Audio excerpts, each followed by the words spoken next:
everyone, this is Aditya Sharwani. Welcome to my YouTube channel, Sapping Tutorials. So today I would like to introduce one of student who got selected in IISER Bhopal. Her name is Nayanika Mishra. So without wasting any time, let's meet her, Nayanika Mishra. So hello Nayanika, and thank you for coming in our channel. Thank you for having me, and hi. So I'm Nayanika Mishra and I'm from Presidency University, Kolkata, and I had a JAM rank of 632. And I got through IISER Bhopal, and also have been selected for IIT Patna in the third round, as the list is on. Let's see how much it moves forward. And I'm planning to join IISER Bhopal. Okay so सबसे पहले ये बताओ मुझे कि जब तुम्हारा result में candidate list में तुम्हारा नाम दिखा, so how was the feeling? मेरा जो केस था वो ये था कि पहले कैंडिडेट लिस्ट आया I think around 21st of June.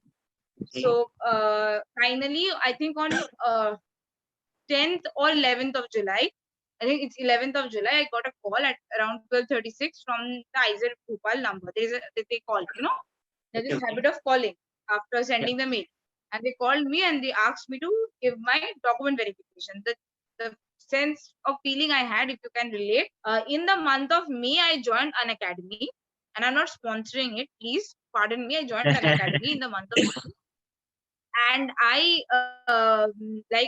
continued classes there till I think June or July, something like this 3-4 months. I was regular in my classes. Like every day I was taking the classes, and I used to take classes only from one teacher, Anil Sani sir.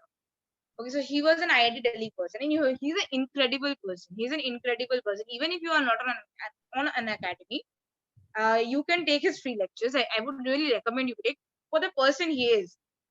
And he was a brilliant. He used to teach concepts really in a very simplified way.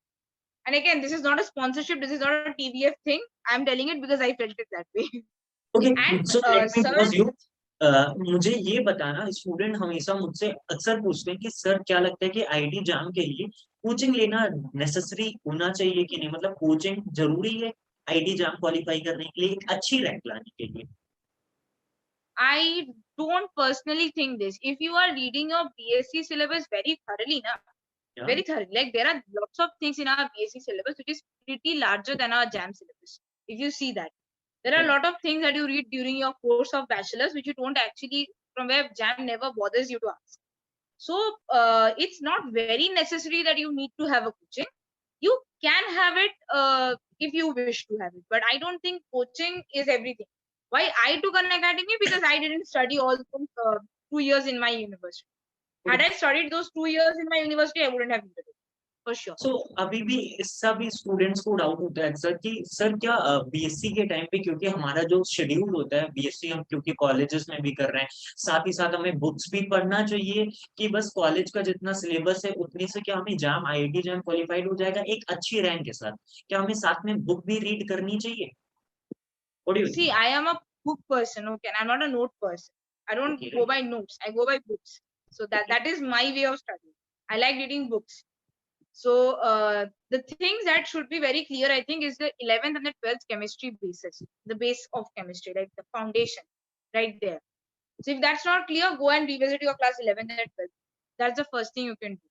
There are many concepts, like there is mole concept, then there is this equilibrium thing, then there is some amount of thermodynamics. We all know these things that are problematic in class 11.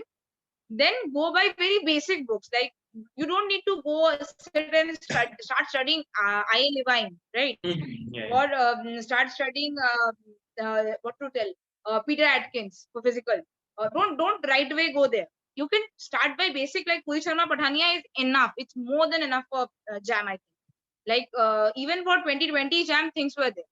I think you will relate to me. 2020 JAM, things were there in Puri Sharma Pathania. So if you can read the chapters mentioned in your JAM syllabus from Puri Sharma Pathania in the physical section, you can crack any interview. That's for sure. That's for sure. In case for inorganic chemistry, I think the bonding and all part, you can take some notes. Because inorganic chemistry is pretty lengthy. I really like inorganic chemistry. That's the sad part, but I like it. So bonding and all is conceptual. There are many free YouTube videos for chemical bonding. You can just go by them, make your own notes, and read from them. No need to start what is that book? This is a very big book called, I am forgetting the name. Don't need to go by that. You can simply read Kalia also. Like Puri Sharma Kalia is pretty fine to read. Just check some errors are there, right? Same for main group chemistry. If you are interested in reading, you can read Puri Sharma Kalia. Only the parts that has been asked in the syllabus. Like only the parts asked in the syllabus, because nobody, believe me, nobody in an interview will ask questions from main group chemistry. It's not a part that questions are asked really from. Coming to organic, if you are not good in organic, read Paula Eugen Bruce. It's a very basic book. It's a very basic book from Chemcare. I won't tell you start Sykes. I won't tell you start March. I won't state straightway tell you big books.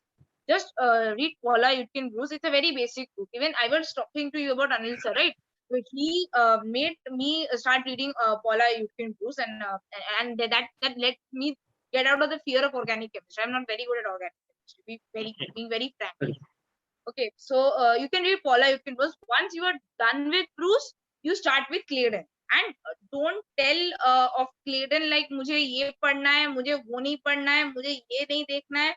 यार तुम asymmetric synthesis नहीं देख रहे हो, तुमको कोई दिक्कत नहीं है. तुम कोई एकदम एडवांस नेट का टॉपिक नहीं देख रहे हो, चलेगा. लेकिन at least basically cover up this fragmentation, then I think basic part को कवर करना ही चाहिए. अगर हम बेसिक ही पे नहीं देखेंगे तो या दे शुड.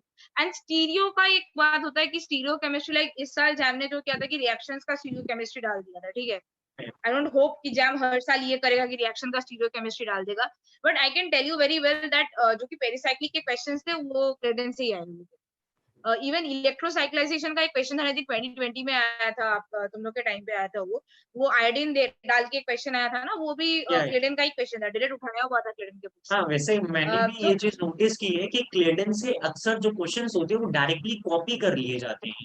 चाहे वो आईटी जैम हो, कभी कभी गेट के एग्जाम में भी सेम क्वेश्चंस आते हैं क्लेडन. तो मुझे भी लगता है कि हाँ, मतलब अगर आपके बेसिक्स क्लियर हो, अगर कोई स्टूडेंट है, अगर उसकी ऑर्गेनिक बेसिक्स क्लियर हो, तो उसको क्लेडन ही रेफर करना चाहिए, मुझे लगता है. हाँ, उसको डायरेक्ट क्लेडन में जाना चाहिए. उसके लिए Bruce is not very required, because you already know the things है. तो आप क्लेडन में चले जाओ. That's it. And you can go by any means while you are reading Clayton. You can go by say Clayton को पढ़ने का ना कुछ वेज होता है. एक वे होता है कि आप रिएक्शन टाइप से पढ़ो. Clayton is basically written कि आप रिएक्शन टाइप से पढ़ो, क्योंकि वहाँ पे पहले न्यूक्लियोफिलिक पढ़ाया जाता है कार्बोनिल में, उसके बाद डबल बॉन्ड में इलेक्ट्रोफिलिक कार्बोनिल आता है, उसके बाद एरोमेटिक सिस्टम में आता है इलेक्ट्रोफिलिक न्यूक्लियोफिलिक. तो आप एक काम कर सकते, आप रिएक्शन के वे से पढ़ सकते हो, नहीं तो आप उसको इंटरमीडिएट के वे से पढ़ सकते हो. इंटरमीडिएट के वे से मुझे लगता है कि कुछ चैप्टर्स में छूटने के जगह है, जैसे कि कार्बीन बहुत बाद में आता है. कार्बीन में कुछ चीज मैं यही यहाँ पे ऐड करूंगा. मेरा पर्सनल एक्सपीरियंस है, अगर आप खुद से करने लगोगे ना, तो आपको खुद समझ में आएगा कि मुझे ये चैप्टर पहले पढ़ना चाहिए. आई थिंक इट इज उसका एक वे आउट आ जाता है. या इवन स्पेक्ट्रा का भी जितना part, like you don't need to read Pavia for spectra. Like मैंने सेमेस्टर के लिए पाविया पढ़ा था अपना. If you can afford to read Pavia for Spectra, then just have a look at it. I will tell you, immensely अच्छा book है वो. But for JAM, Clayton is more than enough. It's more than enough. I should add, like inorganic में अजय कुमार का books are pretty fine. प्रीति गुप्ता जो है अपना organometallics का, वो मेरे को उससे अजय कुमार ज्यादा अच्छा लगता है, बिकॉज बीडी गुप्ता में कुछ चीजें हैं जो कि उतना डेप्थ में नहीं बोला गया है. But Ajay Kumar has a better part. I feel it personally. I read Ajay Kumar more. तो अजय कुमार का coordination and organometallics is fine to go with for JAM. Of course. So basically अभी मैं ये कह रहा था कि जैसे अभी आपका इंटरव्यू हुआ, सो इंटरव्यू में मतलब स्टूडेंट्स हमेशा एक चीज डरते हैं. अच्छा देखो, मैंने एक चीज नोटिस की है कि अक्सर स्टूडेंट, सपोज जिनकी रैंक बहुत अच्छी नहीं होती, मतलब जिनको टॉप के आईआईटीज 2-4 नहीं मिलती, तो उनको लगता है कि उनके लिए अब कुछ नहीं, क्योंकि बहुत सारे ऐसे स्टूडेंट होते हैं जिनका सपना होता है यार बहुत जो टॉप की आईआईटीज है उसमें पढ़ना। सो मुझे ऐसा लगता है कि मेरे टाइम पे भी ऐसा हुआ था, मेरे कुछ फ्रेंड्स थे जिनकी 600 700 के आसपास रैंक थी, तो उनको आइडिया ही नहीं था कि वो आईआईटी से भी ऊपर जाके आइजर्स में भी एडमिशन ले सकते हैं। उनको ये लगा कि यार मेरा जब आईआईटी ही नहीं हुआ तो आइजर कैसे हो सकता है। So what do you think student, जो मुझे लगता है जो जैम 2022 के एस्पिरेंट है, सब हम आईआईटी में ही फोकस करते हैं, किसी को आइजर के बारे में सब हमें, मुझे ऐसा लगता है पर्सनली, मेरा फीलिंग है कि हमें ये लगता है कि आईआईटी ही सब कुछ है। किसी का आईआईटी नहीं हुआ तो वो बहुत डिप्रेस हो गया, उसको लगता है अब मेरे लाइफ में कुछ है नहीं। उसको ये नहीं पता होता है कि वो आइजर में भी अप्लाई कर सकता है, किसी की 400 रैंक होती है वो भी आइजर तक। So what do you think कि स्टूडेंट्स को आइजर तरफ और सेंट्रल यूनिवर्सिटीज एनआईटीज की तरफ क्या नहीं जाना चाहिए? Well, let me start. Like IISER is an initiative. Like IISER का जो thought था ना, it was brought in India by India's greatest living chemist right now, that is Dr. C.N. Rao. ठीक है? Yeah. तो IISER उनका brain child था. तो anything that was like that. मेरे लिए IISER बहुत नॉर्मल था कि मेरा ये रैंक है, मैं IISER अप्लाई कर लूंगी. General category like I belong to पूरा जनरल है, तो उसमें if you are having a rank within 500, apply for JNCSR, IISER Kalyani, IISER Bhopal, go for it. क्योंकि आपको हर एक IISER पूना में थोड़ा प्रॉब्लम है, because Poona this year they called till 431. If you are generally not I think अगर 500 rank तक भी वो तो अप्लाई करना चाहिए, 500-600 में भी हर ईयर का डिफरेंट हाँ होता है। 600 में भी they should apply Poona, they should apply Poona, they should very fairly apply Poona, क्योंकि पूना बोलता है कि 800 तक एप्लीकेशन दो मेरे को, या ऑफ कोर्स। तो आप अप्लाई करो, because mostly IISERs they do not take any fees for applying. Like this year I think only TVM took 650 rupees for applying. वो तो भाई हम लोग एक प्लेट बिरयानी में खर्चा कर देते हैं, तो आई थिंक उतना तुम टीवीएम को दे ही सकते हो, it's a good idea. 500 I think JNCASR में मांगा गया था, फीमेल का थोड़ा कम होता है, मेल का थोड़ा ज्यादा होता है. और I think IISc Bangalore 250 rank तक, आईआईएससी बैंगलोर अप्लाई करना तो 300 के नीचे मत. तो अगर किसी के पास इंटर्नशिप है, स्कॉलरशिप है, कुछ भी है यार, तुम्हारा जो भी रैंक है आइजर में डाल दो, तुमको कॉल आने का चांसेस बहुत है. Even I can tell you, अगर जस्ट मैं तुम्हारे एक कोई पॉज करूंगा, इंटर्नशिप है. यहाँ पे आपने इंटर्नशिप का नाम लिया, क्योंकि मुझे ऐसा लगता है बहुत सारे स्टूडेंट को, जो जब मैं जिस कॉलेज से था, मैं लखनऊ में था, तो मुझे मेरी ग्रेजुएशन टाइम पे मुझे यही नहीं पता था कि इंटर्नशिप क्या होती है। इवन मतलब थोड़ा बहुत आइडिया पता भी चला थर्ड ईयर में, तो मुझे कभी ये नहीं समझ में आया कि हम भी आईआईटीज आईसर इंडिया के जितने भी अच्छे इंस्टीट्यूट है या सेंट्रल यूनिवर्सिटीज में, वहां पे भी हम इंटर्नशिप में एनरोल हो सकते हैं। मुझे बिल्कुल भी आइडिया नहीं था। ऐसे मुझे भी लगता है कि अगर मुझे भी नहीं नॉलेज है तो ऐसे मेरे से बहुत सारे ऐसे मेरे फ्रेंड्स को भी नहीं पता था। So what do you think internship के बारे में, ऐसा क्या है कि स्टूडेंट्स को पता ही नहीं होता इंटर्नशिप के बारे में? Look, the first thing that most of the student doesn't know about internship is कि JNCSR अपना वेबसाइट पे, जो फर्स्ट ईयर के स्टूडेंट्स हैं जो अभी सेकंड सेमेस्टर में हो, दिस इज फॉर देम, जनवरी के मंथ में एक पीओएस बोल के एक स्कॉलरशिप निकालता है JNCSR. वो मेरे को भी मेरे टाइम में थोड़ा लेट पता चला था. आई थिंक मास्टर्स के लिए भी निकलता होगा, मुझे भी एग्जैक्टली याद नहीं, मैंने अभी तक गूगल नहीं किया उसको, लेकिन वो आता है. ठीक है, तो वहां पे तुम अप्लाई कर सकते हो. That's a very good chance. If you don't have any active backlogs और anything, they offer you with a good scholarship and a good stipend. Then there is another one, that is DST inspire की scholarship लगती है अगर तुम्हारा कुछ certain amount of boards में marks. I think CBSE के लिए 93 है, स्टेट बोर्ड्स के लिए कम होता है कट ऑफ. डीएसटी का अपना एक इंटर्नशिप होता है. ठीक है, so these are the two internships you really can, two scholarships you can have which have really great value when it comes for getting call in IISER. ठीक है. The third thing is कि जो अभी तुमने कहा कि internship के लिए अभी तो यार ऑनलाइन है, अभी तो बहुत सारे मटेरियल हम लोग को ऑनलाइन में अवेलेबल मिलता है. मेरे को पता था कि इंटर्नशिप होता है, मेरे को पता था कि इंटर्नशिप होता है फर्स्ट ईयर से ही. मेरे को जो नहीं पता था वो था कि मैं अप्लाई कैसे करूँ internship, right? So it's again a boon of having COVID-19 that everybody is working online and looking online. So हम लोग को पता चल रहा है कि इंटर्नशिप्स आ रहा है. तो people in their second year of BSc, यार तुम लोग के पास टाइम होता है, जाओ यार करो इंटर्नशिप. अभी आईआईटी इंदौर में अभी भी ओपन है, कभी भी जाके कर लो. आईआईटी इंदौर का एनी टाइम इंटर्नशिप रखा पड़ा हुआ है. तो वो आप कर लो. थोड़ा सा यूट्यूब में यार वाइन्स के वगैरह भी कुछ कुछ चैनल सब्सक्राइब भी करके रख लो यार, जो पढ़ाई का मटेरियल सप्लाई करता हो, तो पता लग जाएगा कि यार यहाँ पे ये आ रहा है, यहाँ पे वो आ रहा है, तो फिर वहां पे तुम जाके अप्लाई कर दे सकते हो. सो यहाँ पे मैं I एक think चीज that बस this is स्टूडेंट्स को बताना ये चाहूंगा, मतलब मुझे ऐसा लगता है, तब पर्सनली मेरी ये मतलब मेरा ये जो एक्सपीरियंस है, मुझे ये लगता है कि जब मेरे टाइम पे मुझे ऐसा लगा, मैं यूट्यूब पे सर्च करता था बट मुझे इंटर्नशिप ऐसा कभी समझ ही नहीं आया, मिला ही नहीं। सो मुझे जब ये फीलिंग मुझे आई, जब मुझे मैच्योर हुआ, मैं एनआईटी राउरकेला गया, तो मुझे समझ में आया कि यार ऐसा ऐसा होता है। सो फिर वहां से मतलब मेरा एक्सपीरियंस था कि मुझे ऐसा लगा उस टाइम पे, मेरे को स्ट्राइक किया, मतलब मुझे ये फीलिंग आई कि अब मुझे स्टूडेंट्स के लिए काम करना है। सो वहां से मैंने स्टार्ट किया, और आई थिंक इस बार मैंने 15-20 इंटर्नशिप तो स्टूडेंट्स को बताई थी। तो मतलब मुझे भी अच्छा फीलिंग होता है कि मैं स्टूडेंट्स के लिए भी हेल्प कर रहा हूँ। सो मुझे यही लगता है, मेरे चैनल से भी मैं यही चाहता था कि स्टूडेंट्स कनेक्ट कर सकें, क्योंकि बहुत सारी अपॉर्चुनिटी, मुझे ऐसा लगता है मेरे साथ अगर अपॉर्चुनिटी मुझे पता होती तो शायद आज मैं लाइफ में और कहीं होता। सो पूरा खेल अपॉर्चुनिटी का है। स्टूडेंट्स आजकल फेसबुक, इंस्टा, ये सब में टाइम वेस्ट कर देते, अगर वो गूगल का यूज करके इंटर्नशिप अच्छी जगह देखे। इवन मैं आप बताऊं, अभी मैं एनआईटी राउरकेला में हूँ, मेरा फर्स्ट ईयर में एक फ्रेंड है जो अभी ऑक्सफोर्ड यूनिवर्सिटी में इंटर्नशिप कर रहा है। जब मुझे ये चीज पता चली, मुझे तो यार ऑक्सफोर्ड यूनिवर्सिटी नाम सुन के एक बहुत ही बड़ा लगता है यार, ऑक्सफोर्ड, ऑक्सफोर्ड तो नाम सुन के ही लगता है। सो मुझे भी एक चीज मैं स्टूडेंट्स को बस यही well, कहूंगा। यहाँ पे I will cut you down. I said you okay, of my sir, right? Of Dr. Subhashis Datta. His son was in IISER Calcutta. You know, he got selected for the Ramanujan scholarship by okay, Cambridge University. एक Indian को दिया जाता है, एक Indian okay, को offer मिलता है उसका, and he got in that. He got into that Ramanujan scholarship, and he ditched that scholarship from Cambridge, and he is going to Pittsburgh for high energy physics. तो यार ऐसे scholarship भी available होते हैं, तो you have to, when you are in science, जब तुम graduation कर रहे हो ना यार, तो life is pretty different from what people in BTech and MTech is doing. Okay, क्योंकि हमको ये बात रियलाइज करना पड़ेगा कि हमको जॉब 4 साल या 5 साल बाद मिलना थोड़ा मुश्किल, आई वॉन्ट से मुश्किल, आई विल से कि बहुत रेयर जॉब अपॉर्चुनिटीज है, और जो अपॉर्चुनिटीज खुलती है वहाँ पे काफी सारे स्टूडेंट्स होते हैं, ठीक है, देने के लिए।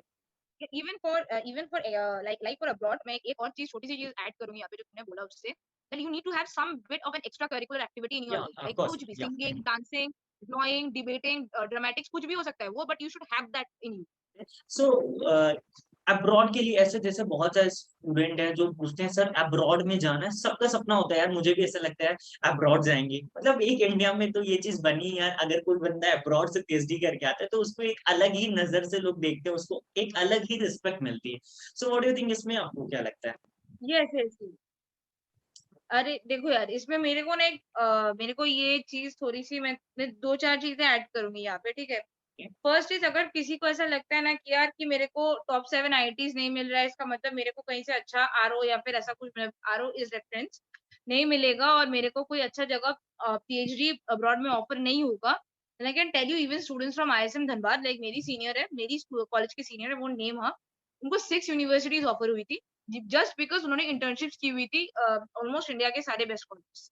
क्या है ये, देखो, अभी जो इंडिया में है ना, अपनी नेचर इंडेक्स जो चल रही है, अगर रिसेंटली किसी ने भी नेचर इंडेक्स फॉलो किया होगा, nature is like the best journal for science, और केमिस्ट्री के लिए तो अपना जैक्स है ही, तो अगर किसी ने नेचर इंडेक्स फॉलो किया होगा, तो इंडिया का nature index ranking I think chemistry के लिए अभी कुछ 7 या 8 में चल रहा है, टॉप 10 कंट्रीज। हम्म, तो फिर यार we are already parallel with UK, और यूके में ऑलरेडी स्कॉलरशिप का जो है ना, कि वो वहाँ पे गवर्नमेंट फंड नहीं करता है स्कॉलरशिप, तो तुमको कहीं से बाहर से फंड लेके जाना पड़ता है, लाइक जो लोग, जिन लोगों को भी खड़गपुर में मिलेगा, लाइक वहाँ पे यूएस फंडेड डायरेक्ट यूके का डायरेक्ट स्कॉलरशिप फंडिंग मिलता है, एक होता है, एक एग्जाम होता है, 30 लोगों को लेके वहां से कुछ 3 4 5 स्टूडेंट्स को उठाते हैं। तो यार देख, अगर देखो, एक चीज होती है कि क्वालिटी सब्जेक्ट इंडेक्स होती है, एक क्यूएस रैंकिंग निकलती है हमारी अपनी, ठीक है।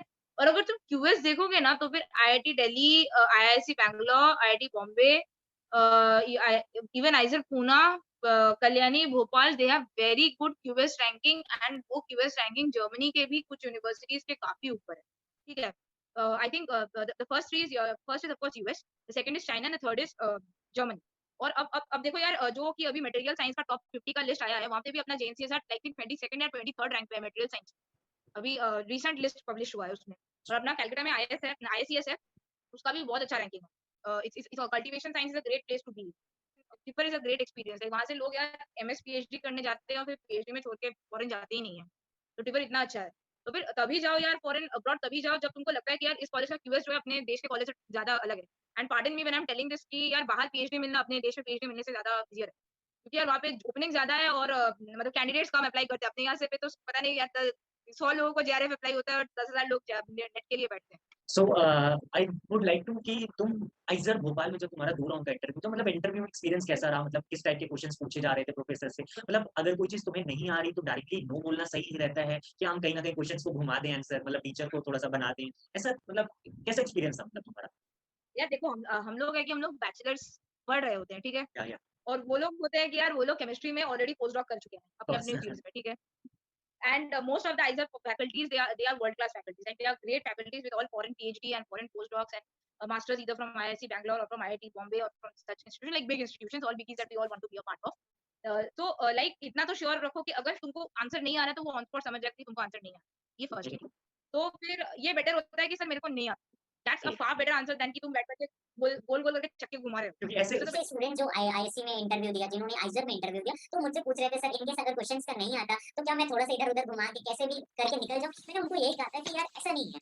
तो no, that is not at all what you should do, like एकदम से मत करना, नो बोल देना मुंह के ऊपर, दैट्स बेटर। सर मेरे को नहीं आता और sir I can not recall at this moment. और सर लेक्चर्स जो था ऑनलाइन में था, फिर क्लासेस में नहीं हुआ है। लाइक मेरे से ऑर्गेनाइज डायग्राम पूछा गया था, मेरे को मैंने इनऑर्गेनिक प्रेफरेंस दी थी। तो आइजर में ये एक बात होता है कि मैं ऐड ये चीज करना चाहूंगा कि पहले वो लोग पूछते हैं कि आपका फेवरेट सब्जेक्ट क्या है, कि आप खुद से बताना पड़ता है? ऐसा होता है कि देखो भोपाल में जो हुआ था, बिकॉज देयर वर 200 स्टूडेंट्स, ठीक है, और 2 दिन में इंटरव्यू कंडक्ट हुआ था, तो there were 3 different committees who were taking the interview, like 3 different sets of professors. तो मैं जिस सेट में थी, मेरा फर्स्ट कमिटी था, तो मेरे को यार मेरे कमिटी में मेरे को ऑप्शन ऑफर हुआ था, but from people I heard जो दूसरे कमिटीज में थे, yes. हाँ या, तो उनको जो है ना कि उनको चॉइस जो था वो ऑफर नहीं हुआ था, तो उन लोगों को डायरेक्ट पूछ लिया गया था। तो anything can happen, both of them can happen, but I was offered choice. तो मेरा जो सेट है, people were very cool, very calm and very nice. So firstly they asked me about the introduction in my first one, कि यार अपने आप को introduce करो। तो first thing they ask you to show you an ID card, ठीक है, तो कोई भी एक आईडी अपने पास रखना, लाइक आधार कार्ड चलेगा, पैन कार्ड चलेगा, कॉलेज आईडी कार्ड भी चलेगा, कोई बात नहीं, एक आईडी तुमको दिखाना है कि तुम वही हो जो बात कर रहा है, ठीक है। That is the only one thing that is needed. And then जो दूसरा चीज होता है, तो आपसे इंट्रोडक्शन पूछा जाता है, like the one we were having initially, that is just to ease you down. And then आपसे पूछा जा सकता है कि which is your favourite subject. जैसे मेरे से पूछा गया था कि which part you are strong in, तो मैंने बोला कि यार मेरे को इनऑर्गेनिक अच्छी लगती है, उसके बाद फिजिकल लगती है, और उसके बाद ऑर्गेनिक लगती है। ऑर्गेनिक तो यार I am very, and I frankly say that sir I am very weak in organic chemistry, मेरे से उतना अच्छा होता नहीं। So I just frankly said it out, okay, I said it out loud over there, and I am not so good at organic chemistry. And then what they said me was like, okay, so the professor started asking me question about from inorganic chemistry, and I have the questions with me. तो देखो यार बहुत ही basic question था। First question था CFT और MOT में difference, ये मैं राउंड 1 की बात कर रही हूँ, ठीक है। फिर पूछा था कि एलएफटी और एमओटी में सबसे ज्यादा न्यूएस्ट थ्योरी क्या होता है, और इसका आंसर मैंने गलत दिया था, ठीक है। मेरे को पता नहीं था कि कौन सा न्यूएस्ट है और उसमें क्या लिटिल डिफरेंस है, मैंने उसको डिफरेंशिएट नहीं कर पाया। तो मैंने कहा कि सर मेरे को एग्जैक्टली नहीं पता है, लगता तो है कि एमओटी होना चाहिए। And then he said no you are wrong, it's LFT. तो वहां से अभी मूव्ड ऑन, तो वहां से मेरे को और नहीं पूछा गया। फिर मेरे को कार्बन स्ट्रेचिंग फ्रीक्वेंसी में लाया गया। सो अगर तुम इनऑर्गेनिक बोल रहे हो ना, तो मेक श्योर कि तुम्हारा कोऑर्डिनेशन और ऑर्गेनोमेट्रिक्स अच्छा हो, because that are the portion जहां से क्वेश्चन पूछा जाएगा बेसिकली। बस इनऑर्गेनिक में कोऑर्डिनेशन ओएमसी तो मतलब मेनली सबसे ज्यादा इंपॉर्टेंट पार्ट तो वही होता है। हाँ, और वो बड़ा फेवरेट भी होता है यार, जैम का भी बड़ा फेवरेट पार्ट होता है और सबका ही बड़ा फेवरेट पार्ट, ठीक है। और जिसको इनऑर्गेनिक पसंद होता है उसका भी फेवरेट ही होता है कोऑर्डिनेशन। ऑब्वियसली उसका तो नेट और गेट में तो उसकी इतने ज्यादा क्वेश्चंस आते हैं कोऑर्डिनेशन ओएमसी से, बहुत ही ज्यादा आते हैं, मतलब वो तो इम्पोर्टेंट चैप्टर ही है। अगर इनऑर्गेनिक कोई बोल रहा है तो इट्स ऑब्वियसली कि यार तुमको कोऑर्डिनेशन आना चाहिए, आना चाहिए। हाँ, सो लाइक सो फिर मेरे से वो लोग they shifted to stretching frequency वाले क्वेश्चंस में चले गए मेरे से कार्बोनिल का, कि तो मतलब इनऑर्गेनिक के 2-3 क्वेश्चन ही बस पूछे गए थे पहले। नहीं, फर्स्ट में आई थिंक 7 क्वेश्चंस पूछे गए थे। मेरा फर्स्ट इंटरव्यू बड़ा लंबा चला था, it was a 44 minutes interview. Okay, 44। It was a 44 minutes interview, छोटा मोटा इंटरव्यू नहीं था, पूरा 44 मिनट तक मेरे को बिठा के पूछा गया। So like it was a long interview, it was a very long interview. So basically आप बता सकते हो क्या-क्या क्वेश्चंस पूछे गए थे आपसे? हाँ, I can tell you the exact questions. Okay. Like my first question was CFT versus MOT. The second question was which one is the newest theory. Third कुछ था कि कार्बोनिल स्ट्रेचिंग फ्रीक्वेंसी में था डिफरेंट लिगैंड्स, बस बोला था कि carbonyl stretching frequency किसका ज्यादा, मतलब प्री कार्बोनिल से किसका ज्यादा होगा, किसका कम होगा, और उसको शायद PF3 के फॉस्फोरस लिगैंड्स के साथ डिफरेंशिएट करने के लिए बोला गया था, which is a very common question. उसके बाद बोला था कि कैसे करके म्यूसीओ को बहुत ज्यादा इंक्रीज कर सकते हो, लाइक कोई भी ल्यूइस एसिड लगा दो या BF3 लगा दो, वो बहुत ज्यादा ऊपर चला जाएगा। That was the answer that he was demanding. One question which was out, like then I was asked कि मेरे को ऑर्गल डायग्राम पता है या नहीं पता है, ठीक है, तो मेरे को ऑर्गल डायग्राम नहीं आती। ऑनलाइन क्लासेस में मेरे से ऑर्गल डायग्राम तो मेरे से समझा नहीं आता, तो लाइक सर मेरे से ऑर्गल, मेरे को ऑनलाइन में ऑर्गल डायग्राम मेरे को समझ में नहीं आता। And he said like okay fine, do you know Tinabo-Sanaud diagram, is like ऑर्गल, ऐसे नहीं सर वो तो और नहीं आता है, उसका आई हर्ड इट्स नेम, मैंने देखा था उसको, बट बस मैं देख के चली गई, ठीक है, लाइक नहीं सर मेरे को वो नहीं आता है। देन शी सेड ओके, तो वो अब आपने प्रैक्टिकल केमिस्ट्री में क्या क्या किया है वो बताइए। So I said about all the practical chemistry portions we did, even the online portions. तो वहां से मेरे को बोला गया था परमैग्नोमेट्री का प्रिंसिपल बोल, that was one question to me. फिर मेरे से पूछा गया था कि कार्बोनिल का होमो क्या है, जिसमें मैं थोड़ी सी कंफ्यूज कर गई थी, नॉन बॉन्डिंग था, मैंने थोड़ा सा कंफ्यूज कर गई थी मैं। फिर ये बोला गया था कि हाउ डोनेशन कैसे हो रहा है, उसको एक्सप्लेन करने के लिए बोला गया था मेटास्टैटिक फ्रीक्वेंसी में, कि लूमो में तुम डोनेट करे वो वाला। एक ट्रिक क्वेश्चन था जो था कि मेटल्स जो होते हैं हम लोग को पता है कि यार बड़े अच्छे ऑक्सीडाइजिंग एजेंट्स होते हैं, राइट, कि खुद खुद मतलब बहुत अच्छे reducing agent, I am sorry, कि वो खुद ऑक्सीडाइज होना चाहते हैं। तो ऐसा कोई एक कॉम्प्लेक्स बोलना था जो कि बड़ा अच्छा रिड्यूसिंग एजेंट होगा, और उसका मेटल जो था वो 0 ऑक्सीडेशन स्टेट में था। तो before coming to the question वो आया कि ग्रुप 3 का जो एलिमेंट है, जो हमारा जो ट्रांजिशन मेटल होगा, उसमें मेटल होना चाहिए जो कि रिड्यूसिंग एजेंट होगा, या फिर कॉम्प्लेक्स होना चाहिए जो कि रिड्यूसिंग एजेंट होगा। तो मैंने कहा कि सर कॉम्प्लेक्स होना चाहिए जो रिड्यूसिंग एजेंट होगा। इसकी एग्जांपल तो ऐसे लाइक सर मेरे को एग्जांपल तो एग्जैक्टली याद नहीं है, like try to approach it.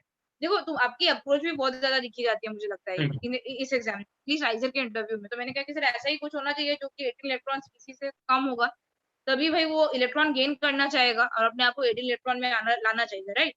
That is a very basic concept. तो सेकंड मुझे एक चीज इतना पूछना था, अक्सर स्टूडेंट ये पूछते हैं कि सर क्या आइजर के जो आइजर या आईसी किसी का भी इंटरव्यू, क्या इंग्लिश लैंग्वेज ही मस्ट होनी चाहिए या हम हिंदी भी यूज कर सकते हैं? English language is preferred, you know, English is preferred, क्योंकि there are many people who are South Indian, who are Bengalis, the professor the entire professor जो है पीएससी में होता है कि अपना यूपी बिहार का बड़ा एक होता है कि बहुत सारे लोग होते हैं जो कि यूपी और बिहार से होते हैं, professors are mostly from southern India और from West Bengal, and both these people are not very comfortable in Hindi में। तो यार बंगाल के लोग तो बहुत अनकंफर्टेबल होते हैं, साउथ के लोग तो छोड़ो यार, उन लोगों को तो सो हिंदी उतना भी they don't prefer Hindi that much, तो इट्स बेटर कि हम लोग इंग्लिश में आंसर दे सकते।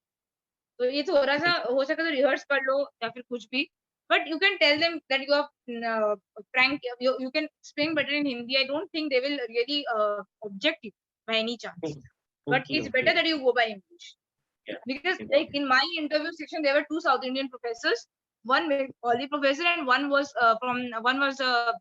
an UPite, I think I don't know exactly, or from MP. So one was a North Indian, but 3 of them were comfortable in English only, and I am also much more comfortable in English than, I mean, like I'm also comfortable in Hindi, but I am also very much comfortable in English. तो ये question था, तो ये 7 मेरे से inorganic में question पूछे गए थे। फिर मेरे को फिजिकल में क्वेश्चन आया था, फिजिकल मेरा 22 मिनट्स तक चला था, तो इंटरव्यू का आधा से ज्यादा टाइम मैं फिजिकल में डाल दिया। उसमें किस तरीके के क्वेश्चंस पूछे गए थे? It was mostly from thermodynamics. Physical का जो होता है ना, कि फिजिकल का जिसको फिजिकल केमिस्ट्री बोलना है यार, देख लो इसमें से 4 टॉपिक्स पूरा जान के जाओ। एक होता है अपना थर्मो, जहाँ से बड़ा क्वेश्चन पूछा जाता है, एक होता है अपना काइनेटिक्स, जहाँ से क्वेश्चन आता है, एक होता है अपना क्वांटम, और एक होता है अपना स्पेक्ट्रा। इन 4 जगहों से क्वेश्चन आए। अगर तुम थर्मो अच्छी तरीके से बोल दिए हो तो फिर शायद तुमको स्पेक्ट्रा तक पहुंचाया जाएगा, लेकिन थर्मो तो भाई अपना फर्स्ट होता है, फिजिकल का फर्स्ट बेरियर होता है कि अपना थर्मो का कंसेप्ट बनाओ। तो मेरे से बड़े ही बेसिक क्वेश्चंस थे कि एक्सोथर्मिक रिएक्शंस जो होते हैं उनको क्या हमेशा ही स्पॉन्टेनियस होना चाहिए, और जो कि एंट्रोपी ड्रिवन प्रोसेस होगा क्या उसका स्पॉन्टेनियस होना ही जरूरी है, या फिर मतलब it was all based on the delta G is equal to del H minus T delta S वाला इक्वेशन। तो उसका एकदम क्लियर एप्लीकेशन तुमको पता होना चाहिए कि यार कोई भी रिएक्शन होता है जहाँ पे टेम्परेचर बढ़ाएंगे तो फिर ये टी डेल्टा एस फैक्टर जो होगा वो चेंज हो जाएगा, तो फिर डेल्जी में जो इम्पैक्ट आएगा उससे एक रिएक्शन हो सकता है। मेरे से जब मैंने बोला था कि यार all exothermic reactions are non spontaneous, तो मेरे से एक एग्जांपल पूछा गया था कि एग्जांपल दो यार कैसे नॉन स्पॉन्टेनियस है, तो मैंने यहाँ पे वाटर का एग्जांपल दिया था कि यार वाटर का जो फॉर्मेशन होता है वो बड़ा एक्सोथर्मिक रिएक्शन होता है। यस लेकिन हाइड्रोजन और ऑक्सीजन तो अपना एटमॉस्फेयर में घूमता रहता है, तो फिर तो बताओ यार हमेशा ही पानी मिलना चाहिए था, वाटर स्केर्सिटी नहीं आती ना।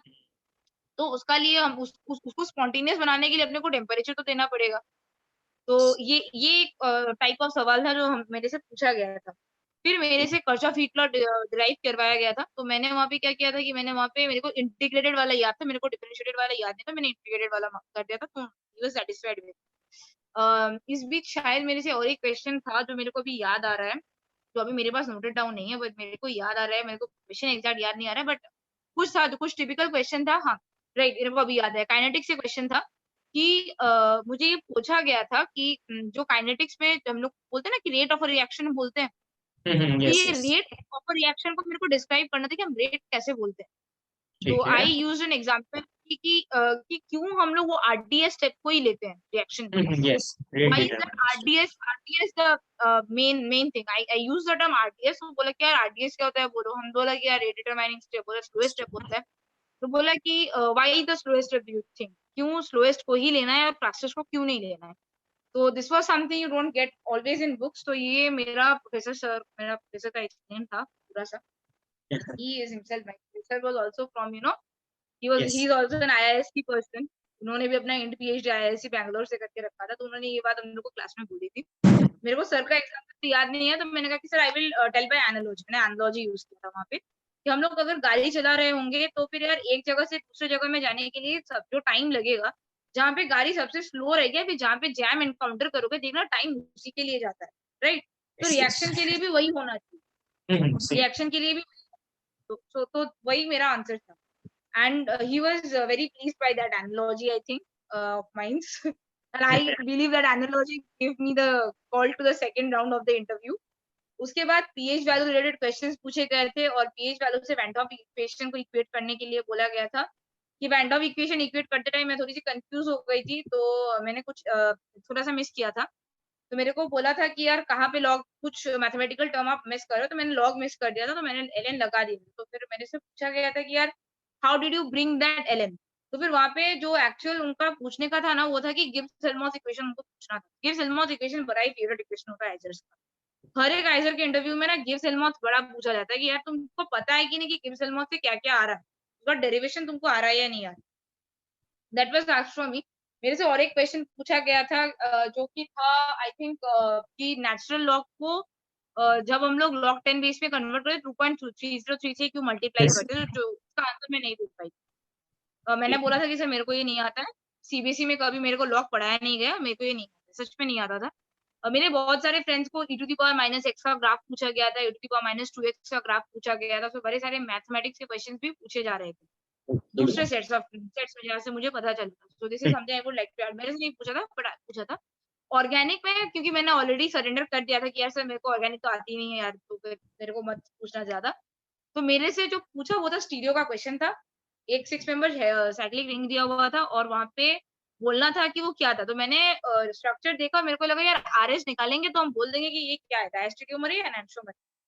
और मैंने बोला कि सर हम आरएस निकाल के आपको बोलते हैं। मेरे को बोला गया कि आप आरएस नहीं निकाल, आपको उनको देख के समझ।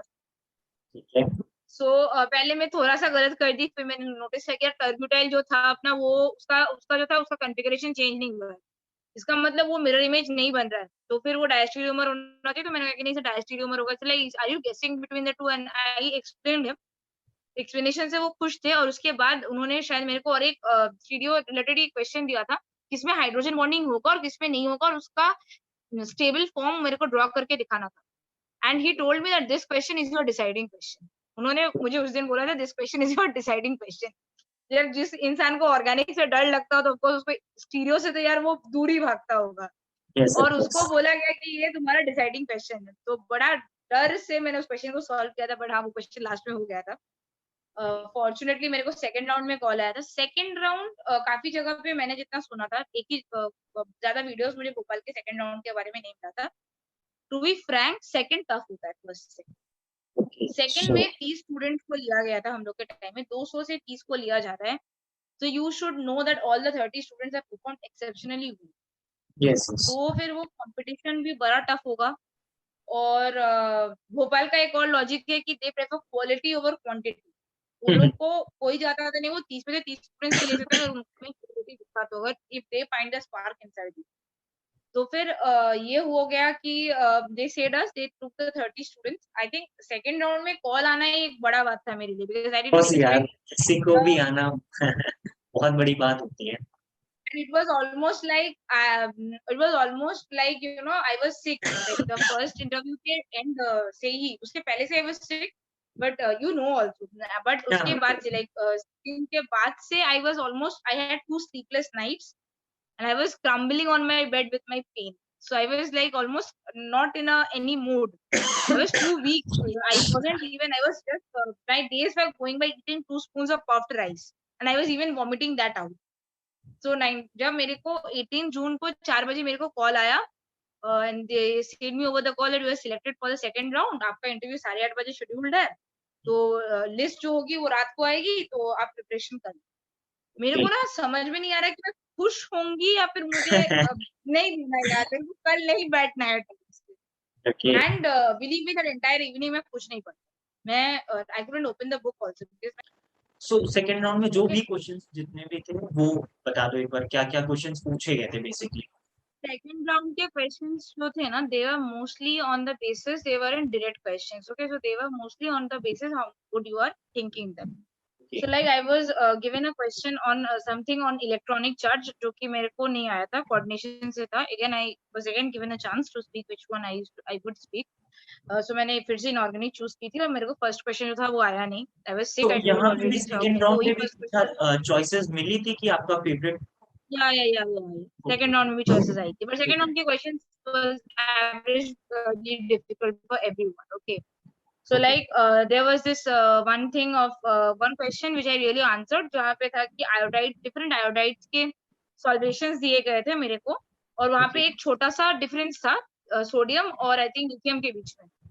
कोई लिथियम आयोडाइड से ज्यादा सॉल्युबल था या फिर सोडियम आयोडाइड ज्यादा सॉल्युबल, अभी एग्जैक्ट क्वेश्चन भी याद नहीं. That day I was very sick, so मेरे को क्वेश्चंस भी ठीक से आ नहीं रहे थे समझ. I was just asked for the answer, but मैंने आंसर जो किया था मैंने करेक्टली आंसर किया था उसको. एक क्वेश्चन बड़ा सिंपल सा क्वेश्चन था, काइनेटिक्स और थर्मोडायनेमिक्स में what do you understand of kinetics and what do you understand of thermodynamics. ये भाई बड़ा ही बेसिक सा क्वेश्चन है, और केमिस्ट्री में स्टूडेंट्स को अक्सर बहुत सारे स्टूडेंट्स ये चीजें स्किप करते हैं. सो मेक श्योर कि ये चीजें भी तुमको आए. फिर ये था कि कैटलिस्ट क्या होता है, और यहाँ पे when you are defining catalyst, the one word they really want to hear from you is that a catalyst can even decrease the rate of the reaction. Yeah. Else than from increasing. Right? Yes. So you have to mention that's a very important thing that you should not miss. तो मेरे को ये question था और मेरे से ये पूछा गया था because why I said this because the professor mentioned that yeah this is very good. So that's why I just mentioned it to you that ये एक जगह होती है जहाँ पे हम लोग मिस करते. तो वहाँ पे उसके बाद जो पूछा गया था मेरे से वो था कि एक्सप्लेन करना था कि कैसे एक्टिवेशन पाथ कैसे जाता है.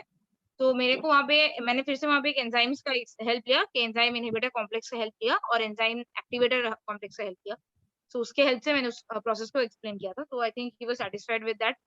Then there was this 2 questions जिसमें से पहला क्वेश्चन कुछ ऐसा था कि साइक्लिक प्रोसेस हो रहा है, उसमें से उसमें से जो पाथ फंक्शंस होंगे क्या वो चेंज होंगे या नहीं होंगे. And I believe me, I confused in that question. I was completely confused in that question. I couldn't answer. And the next question that went on was that delta x mixing जो होगा वो अपना positive ही होना चाहिए या नहीं होना चाहिए हर एक केस के लिए. So these 2 questions I was confused. I told you right. I was telling you earlier that my condition was very bad on that day. I was admitted to the hospital just the next day. So उस दिन मेरा mind बस काम नहीं कर रहा. But I just was trying to answer it. I was just trying to go with it. I don't know if my logic is correct. Many people may disagree with me. See, being a woman in the field of chemistry is not very easy for anyone, right? It's already a male-dominated line. Natural science में male domination है. And being a woman out in there, it's not very easy. तो मेरी जो chemistry की professor थी, मेरी female professor थी मेरी college में, उन्होंने ये बोला था कि if you being a woman is telling that sir I'm sick, people would think that you are just making an excuse. Yeah. And would not actually count your sickness.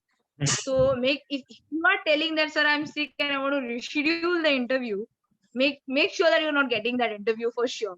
So I had that thing in my mind and said to my mother, look, I will sleep after this. I will do whatever I can do, but I will just give it on time. So I just gave it on time. They asked me just on joining that if I was sick or not, and I said like, yes, I am terribly sick. But they even offered me a rechance, but I said like, no, I will give it right now only. I'm enough to do with. But I couldn't answer those two questions. And I think in organic questions, the question was given by Dr. Vinod Rai. He is the best man I've ever met.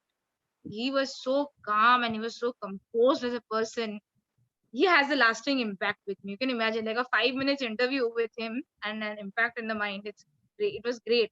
And it was actually, the question was like this. It had a cyclization reaction product. ठीक है?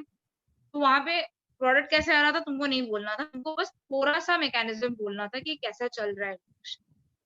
तो this kind of question जहाँ पे mechanism propose करना होगा, वैसा types of question पूछा गया था. Because this is something you must, many people may know कि पहले प्रोडक्ट्स आ जाता है और उसके बाद हम लोग मैकेनिज्म्स पे काम करते हैं. तो वो आइडिया तो आपको, आपके पास है या नहीं, ये आपको जज किया जा रहा था. So I answered it correctly. So that was my interview experience overall. It was a good interview experience. चलो अच्छा था, मुझे भी अच्छा लगा यार इस तरीके के कुछ. मुझे भी यही लगता है कि यार स्टूडेंट्स ना, उनको लगता है कि यार बहुत टफ होगा, मुझसे नहीं हो पाएगा. मुझे यही स्टूडेंट्स हमेशा बोलते हैं, सर आइजर का इंटरव्यू, एक तो इतना बड़ा इंस्टीट्यूट का नाम सुन के ना स्टूडेंट्स डर जाते हैं. बहुत सारे ऐसे स्टूडेंट्स होते हैं जो अप्लाई ही नहीं करते हैं. सो मुझे भी लगता है ये एक अच्छा एक्सपीरियंस था तुम्हारा. जैसा मैंने भी सुना कि यार नॉर्मल बहुत ही हाई लेवल क्वेश्चंस तो पूछे नहीं गए, एक जो बेसिक अगर किसी को आता है तो वो कर लेगा, है ना? Yeah, it's very basic. It's very basic. You know, you should have your basics clear for IISER. ये बड़ा important सा बात है. And believe me, all these questions जिनका basics मैंने बोला, ये सब कुछ physical का जितना भी question था, क्योंकि मेरा interview जो था बहुत ज्यादा physical dominated था. तो ये सारे questions तुमको पूरी शर्मा पठानिया के book में ही मिल जाएगा. तुमको कोई बड़ा book नहीं चाहिए इसके लिए. There was one question from my first interview which I missed to tell, which I was asked. was कि कार्बन डाइऑक्साइड ही ऐसा गैस क्यों होता है जिसके लिए ग्लोबल वार्मिंग होती है. सो द आंसर अगेन, ये अगर किसी ने भी बैनवेल का बुक कभी पढ़ा होगा तो ये एग्जांपल उसको मिला होगा. ये बैनवेल के बुक में था. And I was taught in my class again. ये मेरे क्लास का ही जाना हुआ था. निकल रहा है कि बुक रीड करना बहुत ही जरूरी है. अगर आप ग्रेजुएशन में भी हो भी आपको बुक रीड करना चाहिए. Yeah, and you know, you can read some standard books. कुछ लेवाइन का बुक पढ़ लो यार, जो मैंने बोला क्वांटम के लिए. लेवाइन नहीं अच्छा लग रहा है, ग्रिफिथ पढ़ लो क्वांटम के लिए. अगर थोड़ा सा नॉलेज होना चाहिए. तो ये एक अच्छा क्वेश्चन था मेरे लिए. So I gave the answer and the professor in my first round. So these few questions were like, you know, the one I said of that kinetics वाला क्वेश्चन, वो भी रेडलर से ही था. वो रेडलर के बुक में उसका एक्सप्लेनेशन है. अगर तुम जाओगे कभी रेडलर का बुक देखोगे तो उसमें एक्सप्लेनेशन मिलेगा. और ये CO2 वाला क्वेश्चन तो बैनवेल से था. इवन इस साल जो कार्बोनिल का एक क्वेश्चन आया था, IIT जैम में भी आया था, CO का एक बॉन्ड लेंथ निकालना था. That question was even directly taken from that. Was directly taken from that. एकदम बैनवेल में वही था, एग्जांपल था. So यार मुझे लगता है अब स्टूडेंट्स अगर ये सब चीजों को, मुझे लगता है उनको बहुत हेल्पफुल होगा. सो मैं तुम्हें थैंक यू बोलना चाहूंगा कि यार तुम चैनल पे आए एंड अब ये बहुत स्टूडेंट तक पहुंचेगा तो सो एक अच्छा मोटिवेशन जाएगा. सो आई वुड लाइक यू, तुमको मैं थैंक यू बोलना चाहूंगा क्या. सो आई थिंक इतना सफिशिएंट होगा, नहीं तो स्टूडेंट भी बोर हो जाएंगे. बहुत नहीं सुनना चाहिए क्या. हाँ, it went long. Yeah. Okay. So this session and stay safe. Yeah. Okay.